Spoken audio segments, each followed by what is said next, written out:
اب موجودہ دور کے ہمارے مشائخ، آپ ان کو بھی ذرا سمجھیں۔ نقیب ختم نبوت، یہ آپ اگست 2014 نقیب ختم نبوت 2014 صفحہ 19 پہ واقعہ موجود ہے، اور یہ مجھے جن نے بتایا تھا وہ بھی یہاں بیٹھے ہیں، مولانا فیصل صاحب۔ انہوں نے مجھے فون کیا، کہا مولانا صاحب نقیب ختم دیکھا ہے؟ میں نے کہا نہیں، کہا ابھی دیکھو اس میں کیا بات آئی ہے۔ خیر ہم نے پتہ کیا تو اس میں واقعہ سامنے آیا۔ جامع خیال مدارس کی شیخ الحدیث حضرت مولانا محمد صدیق صاحب نور اللہ مرقدہ، اللہ ان کی قبر پہ کروڑوں رحمت نازل فرمائے، وہ واقعہ بیان فرماتے ہیں۔ میں پڑھ کر سناتا ہوں تاکہ روایت میں لفظ ہو جائے، گڑبڑ نہ ہو۔ مجھے تو زبانی پورا واقعہ یاد ہے، صرف آپ کو سمجھانے کے لیے۔ کہتے ہیں مجلس احرار کا جلسہ تھا، صدارت مولانا خیر محمد صاحب کی تھی۔ جلسے کے بعد کسی نے پوچھ لیا کہ غیر مقلدوں کے پیچھے نماز ہوتی ہے؟ شاہ جی فرمانے لگے سب مسلمانوں کے پیچھے ہو جاتی ہے۔ جب انہوں نے یہ کہہ دیا تو مولانا خیر محمد صاحب فرمانے لگے کہ میرے دل میں خیال آیا یہ تو غلط مسئلہ بیان ہو گیا۔ اب ادھر شاہ جی ہیں، شاہ جی کا مجمع ہے، اور میں ایسے مجمع میں شاہ جی کے خلاف بات کیسے کروں؟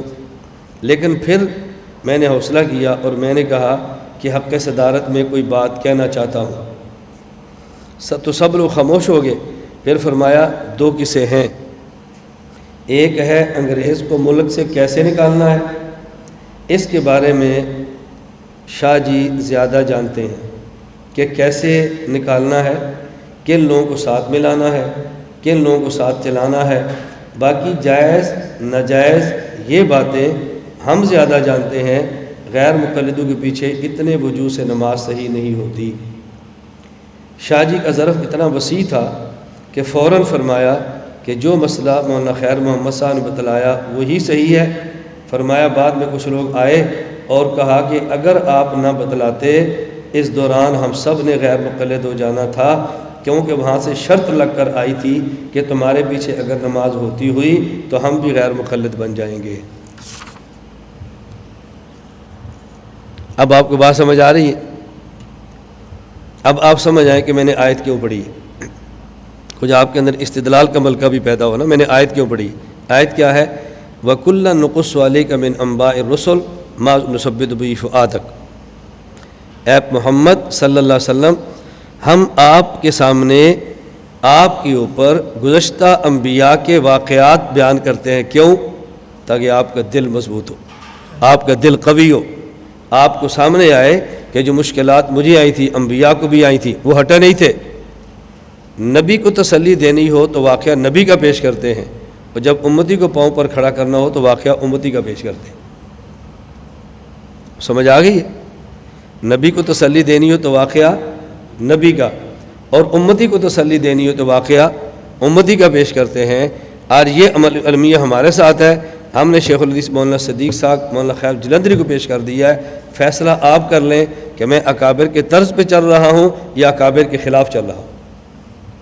اب آپ کو سمجھنا آسان ہو جائے گا۔ کیوں؟ مولانا صاحب آپ تو کہتے ہیں کہ غیر مقلدوں کے ساتھ نہیں رہنا چاہیے، آپ تو کہتے ہیں اہل بدعت کو نہیں بلانا چاہیے، آپ تو کہتے ہیں اہل الحاد کو نہیں بلانا چاہیے، وہ تو بلاتے ہیں، فلاں جگہ پر تو جاتے ہیں، پھر آپ ٹھیک ہے یا وہ ٹھیک ہے؟ مولانا خیر صاحب کیا فرمایا؟ ملک سے انگریز کو کیسے نکالنا ہے، ساتھ کس کو ملانا ہے کس کو نہیں، یہ فن شاہ جی کا ہے، اور کس کے پیچھے نماز ہوتی ہے نہیں، یہ فن خیر محمد جلندری کا ہے۔ میں بھی آپ سے کہہ رہا ہوں، میں نے کبھی اعتراض نہیں کیا فلاں کلاؤں ملاتا کیوں نہیں ملاتا، ٹھیک ہے، اب مجھے کیوں کہتے ہو کہ تو کیوں نہیں بلاتا؟ میں نے مختصر سی بات کی ہے، اہل فن میں اعتماد اہل فن پہ کرنا چاہیے، یہ نہ دے کہ اہل فن چھوٹا ہے یا اہل فن بڑا ہے۔ جب یہ بات آپ کو سمجھ آ گئی نا، آپ اتنے وثوق اور رسوخ سے کام کریں گے کہ آپ تصور بھی نہیں فرما سکتے۔ اپنے کام پر آپ کو شرع صدر ہونا چاہیے، اپنے کام پر آپ کو شرع صدر ہونا چاہیے۔